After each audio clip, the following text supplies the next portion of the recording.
Case study 1.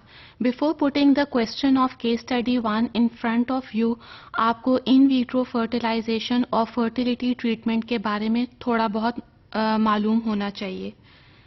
Now, before starting the case study, I'm just giving you a general information that donated gametes, that is sperm from the father and egg from the mother, are used in vitro fertilization, and fertilization takes place on a Petri plate simply in the laboratory. After the formation of embryo, it is screened for genetic disorders and then implanted into the uterus of the mother. Similarly, donated gametes can also be used for those couples who cannot produce their own babies. For them, fertility treatment requires donated gametes. Now, it is much easier to have donated gametes than to have eggs. यही वजह है कि donated eggs बहुत कम पाए जाते हैं. Now, there is a simple information that during fetal development, female lay down a lifetime supply of oocytes or of egg. So, it is suggested कि हम aborted fetus को use करें as a source of ova or as a source of oocytes. Fertility treatment में जैसे कि मैंने आपको कहा कि डोनेटेड गैमीट, स्पर्म और एग की ज़रूरत होती है. स्पर्म्स जो हैं वो रेडिली अवेलेबल हैं, लेकिन एग के लिए हम अबॉर्टेड फीटस को एज अ सोर्स यूज़ कर सकते हैं.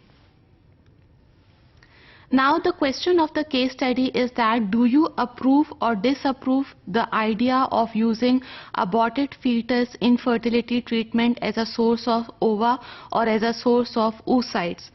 Now, I just want to give you a little history that Dr. Roger Gosden was considered as a pioneer of reproductive biology, and he also described fertility treatments.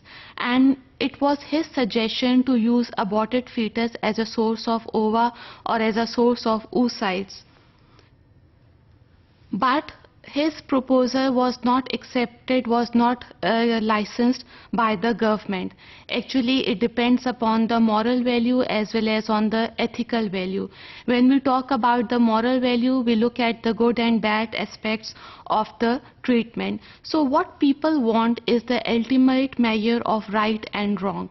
And this is the ethics, that we have to give the reasons and the judgment of deciding the right and wrong decisions. Then we can't slowly rely on the opinion of a single individual, but it depends on the public opinion. And according to public opinion at present, they don't support this idea that aborted fetus can be used as a source of ova. So we simply reject this or disapprove this idea of using aborted fetus as a source of ova.